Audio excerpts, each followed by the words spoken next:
Hello दोस्तों, स्वागत है आपका आशी स्टोरी वर्ल्ड यूट्यूब चैनल पर। आज की कहानी है फलक से टूटा एक तारा पार्ट 2। अभी एक महीना बीता था कि सान्या को मुंबई से डांस शो के फाइनल्स के लिए बुलावा आ गया। उसके पैर तो बिन घुंघरू के ही थिरकने लगे थे।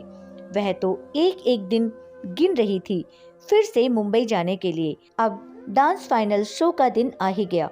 फिर से वही स्टेज की चमक दमक और उसके माता पिता दर्शकों की आगे की पंक्ति में बैठे थे और शो शुरू हुआ। नतीजा तो जैसे सान्या ने स्वयं ही लिख दिया था। उसे पूरा विश्वास था कि वही जीतेगी और डांस शो की प्रथम विजेता भी सान्या ही बनेगी। फिर क्या था, सान्या का नाम व तस्वीरें हर अखबार व मैगजीन के मुख्य पृष्ठ पर थी। अब उसे हिंदी धारावाहिकों के लिए प्रस्ताव आने लगे थे। सभी बड़े नामी उत्पादों की कंपनियां उसे अपने उत्पादों के विज्ञापन के लिए प्रस्ताव देने लगी थी। अब तो सान्या आसमान में उड़ने लगी थी। उसकी माँ व पिताजी उससे कहते, बेटी इस चमक दमक के पीछे ना दौड़ो, पहले अपनी पढ़ाई पूरी कर लो।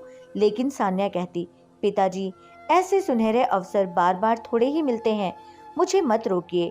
पिताजी उड़ जाने दीजिए मुझे आजाद परिंदे की तरह और कर लेने दीजिए मुझे अपने ख्वाब पूरे। माँ पिताजी ने उसे बहुत समझाया। पिताजी तो कई बार नाराज भी हुए, उसे डांटा डपटा भी, लेकिन सान्या तो मुंबई जाना ही था। सो माता पिता की मर्जी के खिलाफ जिद कर एक दिन उसने मुंबई की ट्रेन पकड़ ली। लेकिन माता पिता अपनी बेटी को कैसे अकेले छोड़ते। सो हार कर उन्होंने भी उसकी जिद मान ही ली। कुछ दिन तो माँ उसके साथ एक किराए के फ्लैट में रही, लेकिन फिर वापस अपने घर आ गई। सान्या की छोटी बहन व पिता को भी तो संभालना था। सान्या को तो एक के बाद एक ऑफर मिल रहे थे। कभी समय मिलता तो माँ को उचक उचक कर फोन कर सब बात बता देती, लेकिन माँ भी अपनी बेटी को आगे बढ़ते हुए देख फूली ना समाती। एक बार माँ 7 दिनों के लिए मुंबई आई। जगह जगह होर्डिंग्स लगे थे जिन पर सान्या की तस्वीरें थी। विभिन्न फिल्मी पत्रिकाओं में भी उसकी तस्वीरें आने लगी थी। वह माँ को अपने साथ शूटिंग पर लेकर गई। सभी डायरेक्टर्स उसका इंतजार करते और उसे मैडम मैडम पुकारते। माँ बहुत खुश हुई, लेकिन मन ही मन डरती थी कि कहीं कुछ गलत ना हो जाए। क्या करती, आज की दुनिया है ही ऐसी। अपनी बेटी के बढ़ते कदमों को रोकना भी तो नहीं चाहती थी वह। पूरे 5 वर्ष बीत गए। रुपयों की तो मानो झमाझम बारिश हो रही थी। इतनी शोहरत, यानी कि सान्या की मेहनत और काबिलियत अपना रंग दिखा रही थी। हीरा क्या कभी छिपा रह सकता है भला। जब सान्या को किसी नए ऑफर का एडवांस मिलता तो वह अपने माँ पिताजी के पास भेज देती। साथ ही साथ उसने मुंबई में भी अपने लिए एक फिनिश्ड फ्लैट खरीद लिया था। कहते हैं ना, जब इंसान की मौलिक जरूरतें पूरी हो जाती हैं तो वह रुपया, पैसा, नाम, शोहरत, सम्मान आदि के लिए भागदौड़ करता है। तो बस अब सब कुछ सान्या को हासिल हो गया था। उसे तलाश थी प्यार की। वैसे तो हजारों लड़के सान्या पर जान छिड़कते थे, किंतु उसकी नज़र में जो बसा था वह था देव, जो उसे फिल्मी पार्टी में मिला था और मॉडलिंग कर रहा था। दोनों की नजरें मिली और प्यार हो गया। कामयाबी दोनों के कदम चूम रही थी। जगह जगह उनके प्यार के चर्चे थे। आए दिन पत्रिकाओं में उनके नाम और फोटो सुर्खियों में होते। सान्या की माँ कभी कभी उससे पूछती तो सान्या देव की तारीफ करती ना थकती थी।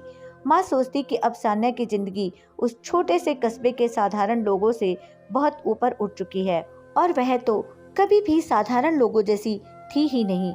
सो उसके माँ पिताजी ने भी उसे छूट दे दी थी कि जैसे चाहे अपनी जिंदगी वह जी सकती है। देव और सान्या एक दूसरे के बहुत करीब होते जा रहे थे। देव जब तब सान्या के घर आते जाते दिखाई देता था। कभी कभी तो वह रात को भी वहीं रहता था। धीरे धीरे दोनों साथ ही रहने लगे थे और यह खबर सान्या की माँ तक भी पहुंच चुकी थी। यह सुनकर उसकी माँ को तो अपने कानों पर विश्वास ही नहीं हुआ। जब माँ ने सान्या से पूछा तो वह कहने लगी, माँ, यहाँ मुंबई में ऐसे ही रहने का चलन है, इसे लिविंग रिलेशन कहते हैं और यहाँ ऐसे रहने पर कोई रोक टोक नहीं। मेरे दूसरे दोस्त भी ऐसे ही रहते हैं और माँ, मैंने और देव ने शादी करने का फैसला भी कर लिया है। माँ ने जवाब में कहा, अब जब फैसला कर ही लिया है तो झट से विवाह भी कर लो और साथ में रहो, वरना समाज क्या कहेगा। सान्या बोली, हाँ माँ, तुम ठीक ही कहती हो। मैं देव से बात करती हूँ और जल्द ही तुम्हें शादी की खुशखबरी देती हूँ।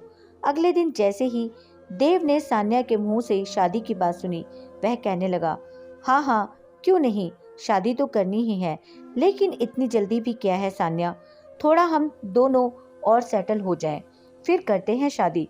तुम भी थोड़ा और नाम कमा लो और मैं भी, फिर बस शादी और बच्चे, हमारी अपनी गृहस्थी होगी। देव की प्यार भरी बात सुनकर सान्या मन ही मन खुश हो गई और अगले ही पल वह उसके आगोश में आ गई। सान्या को पूरा भरोसा था अपने आप पर और उससे भी ज्यादा भरोसा था देव पर। वह जानती थी कि देव पूरी तरह से उसका हो चुका है। अब उनका मिलना जुलना पहले से ज्यादा बढ़ गया था। कभी मॉल में तो कभी कैफे में, दोनों हाथ में हाथ डाले घूमते नजर आ ही जाते थे। उनका प्यार परवान चढ़ने लगा था। सान्या तो तितली की तरह अपने हर पल को जी भर जी रही थी। यही जिंदगी तो चाहती थी वह। तभी तो उस छोटे से कस्बे को छोड़कर मुंबई आ गई थी। और उसका सोचना गलत भी कहाँ था। शायद ही कोई विरला होगा जो मुंबई की चमक दमक और फिल्मी दुनिया की शान शौकत वाली जिंदगी पसंद न करता हो। अभी 2-3 महीने बीते थे और देव अब सान्या के फ्लैट में ही रहने लगा था। रात दिन दोनों साथ ही नजर आते थे। लेकिन यह क्या, देव अचानक से अब उखड़ा उखड़ा सा, बदला बदला सा क्यों रहता है। सान्या देव से पूछती, देव कोई परेशानी है तो मुझे बताओ, तुम्हारे व्यवहार में मुझे फर्क क्यों नजर आ रहा है, हर वक्त खोए खोए रहते हो। कुछ पूछती हूँ तो खुलकर बात करने के बजाय मुझ पर झल्ला पड़ते हो। देव ने जवाब में कहा, कुछ नहीं, तुम ज्यादा पूछताछ ना किया करो, मुझे अच्छा नहीं लगता है। दोस्तों, आगे कहानी में सान्या के साथ क्या हुआ? क्या सान्या के सपने पूरे हुए? क्या सान्या और देव की शादी हुई? जाने आगे क्या हुआ कहानी के अगले भाग में। दोस्तों, अगर आपको ये कहानी जरा सी भी पसंद आई है तो वीडियो को लाइक, शेयर और चैनल को सब्सक्राइब करना मत भूलिएगा प्लीज। और कहानी एंड तक देखने के लिए आपका दिल से शुक्रिया।